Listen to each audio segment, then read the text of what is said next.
L'Assemblée va maintenant entendre The Assembly will now hear address from His Excellency President Azali Assoumani, President of the Union of the Comoros. I invite Press Protocol to escort His Excellency and invite him to address the Assembly.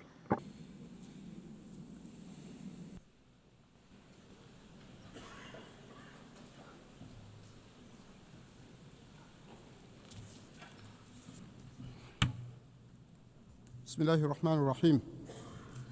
Excellence, President of the General Assembly, Excellencies, Secretary General of the United Nations, Your Majesties, Royal Highnesses, Heads of State and Government, Heads of Delegation, distinguished guests, allow me first of all,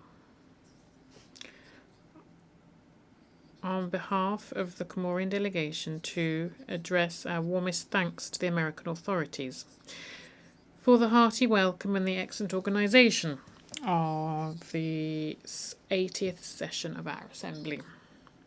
I would also wish to congratulate Her Excellency Madame Annalena Baerbock on her election to preside over this session of our Assembly, and wish her every success in this noble mission, and also at the same time pay tribute to His Excellency Mr. Philemon Yang, and note the wisdom and rigour with which he led the work of the previous session of the General Assembly. Finally, I wish to commend the enlightened leadership of His Excellency Mr. Antonio Guterres, United Nations Secretary General, whose tireless commitment to peace and development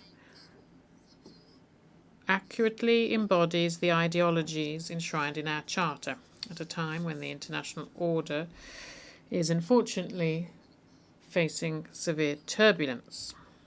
President, the theme of this 80th session, Better Together, 80 years and more for peace, development and human rights, is as urgent and relevant as ever in the current global context. 10 years ago, in this very room, we set the ambition to build a better world by 2030. The Sustainable Development Goals were supposed to eradicate poverty, protect the planet, and provide everyone with peace and prosperity.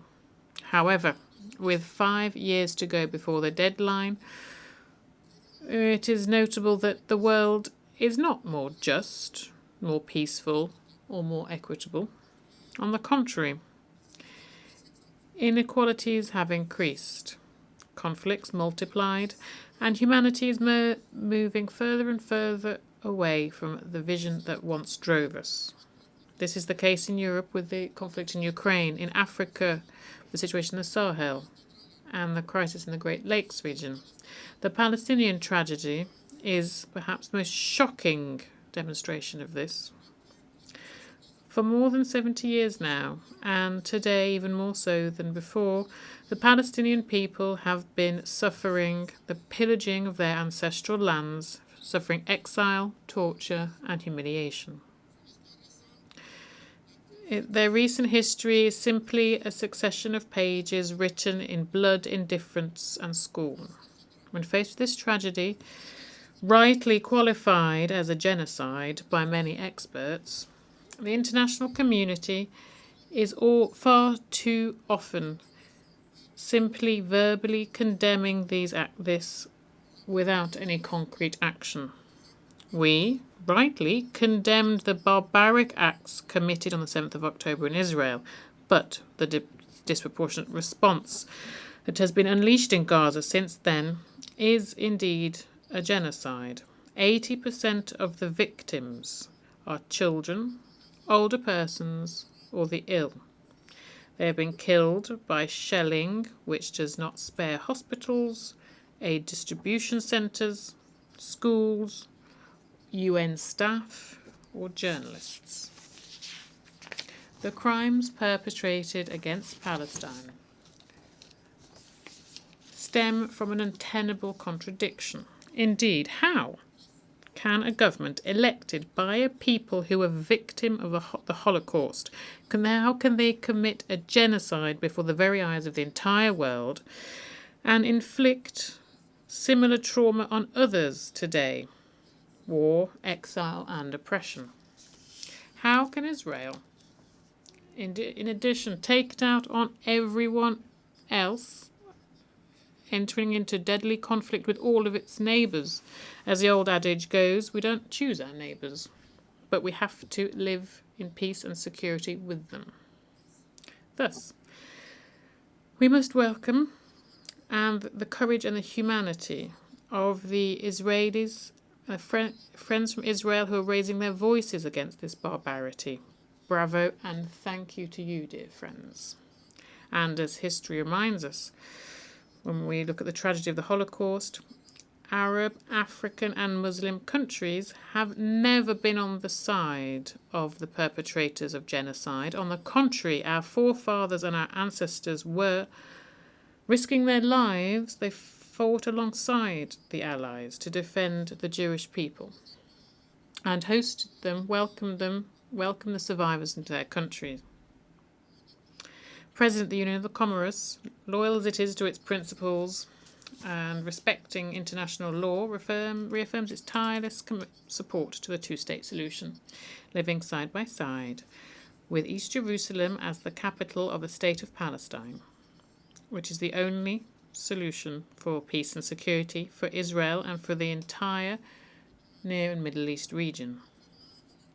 Unlike the argument put forward whereby recognizing the State of Palestine is a gift to Hamas, having a Palestine state that is recognized will allow the Palestinian people to accomplish their duties and obligations under international law. This is the best gauge of establishing peace, rather than having groups as interlocutors and negotiators. Thus, we welcome the historic decision taken by France, and we pay tribute here to President Macron and also to the leaders of many other countries who, on Monday the 23rd of September, recognised the State of Palestine at this UN rostrum.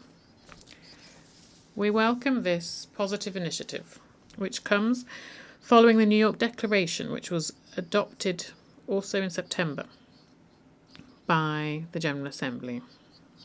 In a continuation of this international conference, organised in August by France and Saudi Arabia under the aegis of the United Nations. We called on this assembly to put the future of the Palestinian state once and for all on our common agenda.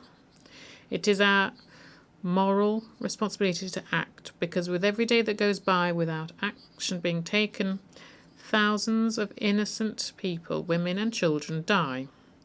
No one will be able to say anymore, "I didn't know." History will be our judge. It will not forgive silence nor inaction. Let us think of the future generations so that tomorrow they could be proud of what we did.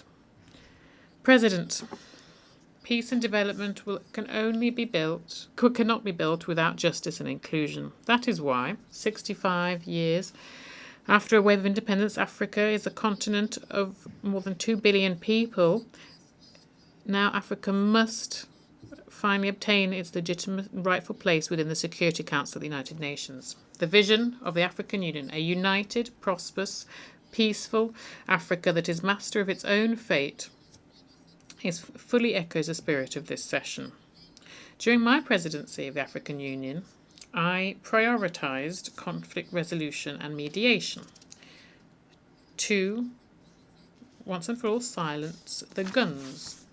This is a flagship initiative of the African Union as part of the 2063 agenda, the Africa we want, and it is in line with the norms and principles and protocols of the African Union regarding the African Peace and Security Council.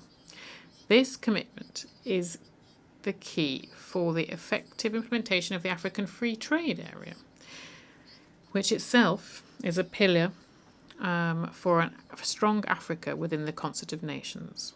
President, distinguished guests, In the same vein, I wish to recall that the declaration adopted by the General Assembly at its 26th session declared the Indian Ocean a zone of peace, free from nuclear weapons and military bases. However, still today, competing ambitions are threatening this stability. Thus, I strongly condemn and denounce any project to install a military base in Mayot, a Comorian island which, unfortunately, is still under French administration. The Union of the Comoros, they were just celebrated 50 years of independence and accession to the United Nations. We remain committed to the full entirety of our national territory. Anjouan, Grand Comore, Mohéli and Mayot, all of it. I wish to reiterate the gratitude of the people and the government of the Comoros to all of those who, as we mark this half-century anniversary, have congratulated us and sent their best wishes. In this context, from this rostrum, I cannot also ignore the question of Mayot, a Comorian island which is still under French occupation, despite clear and repeated resolutions of the UN, of the African Union, and from other bodies too. The dialogue that has begun with France, what the late President Mitterrand called an unfortunate dispute, must reach a successful conclusion, because this dispute has gone on far too long, and every year it costs the lives of thousands of our compatriots in the stretch of sea that separates Mayot and its sister islands. This week, very serious facts were unveiled by an investigation from the French newspaper Le Monde, which reported on deliberate manoeuvres on the part of the police operating in Mayot, who carrying out regularly sinking boats which cost the lives of several Comorian citizens. Thus, the Union of the Comoros calls on the French state, the occupying power, to stop these operations, to launch the appropriate investigations and to punish the perpetrators of this barbarity so that justice be served and so that the dignity of human lives be respected. On our side, the Union of the Comoros will tirelessly continue its diplomatic and legal action so that justice can be served and so that a just solution can be found to the question of the Comorian island of Mayot, which is one of the last open wounds of decolonization in Africa. We thus regret that some brotherly countries in Africa who've always defended international law and the Comorian cause are today prevaricating and undertaking unfortunate initiatives with France to establish relations with Mayot, in spite of international law and our national sovereignty. We call on the African Union to act, to recall the duty and necessity for the respect of international law and the respect for unity of our archipelago. President, distinguished guests, much like many small island developing states, Comoros are on the front line of climate change, and we remain a vulnerable but determined country. Rising seas, coastal erosion, and the increased frequency of cyclones are posing a threat to our villages, our ecosystems, and our lives. We call for equitable and simplified access to climate financing. We call for increased solidarity, too, so that our people can not only survive, but prosper. In recent years, the Union of the Comoros has launched an emerging Comoros plan, which seeks to transform our economy, strengthen our infrastructure, modernize our education system, and improve our people's health. Our country has a vast potential in terms of renewable energy, including geothermal energy. We invite our bilateral and multilateral partners and the private sector to join this promising development project. It is based on 3 pillars: inclusive growth, the energy and digital transition, the blue economy, one of the great riches which is the Indian Ocean. The security across our region depends on the stability of each and every one of its states, and thus we condemn strongly all forms of terrorism and transnational crime. We advocate for strong and just multilateralism and solidarity based on the UN Charter and the respect for the sovereign equality of states. We must reaffirm also our commitment to a fairer world order, where small states have a voice and can fully participate in global governance, and to turn back the tide of protectionism and stop people looking inward. We advocate for reform of the international financial architecture. Following the COVID-19 pandemic, the climate crisis and the increasing debt of developing countries, it is crucial to adapt the global financial system to the economic, geopolitical and social realities. 50 years after its independence, the Comorian nation is still a young one, but it is buoyed by its experience and by its dreams.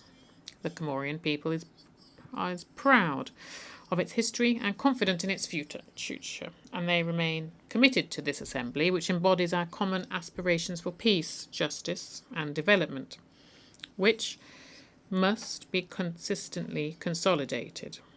I therefore solemnly appeal to the international community and our development partners to support our efforts so that we can have a world that really is for peace, development and human rights. Thank you for your kind attention. Au nom de l'Assemblée, On behalf of the Assembly, I wish to thank the President of the Union of the Comoros.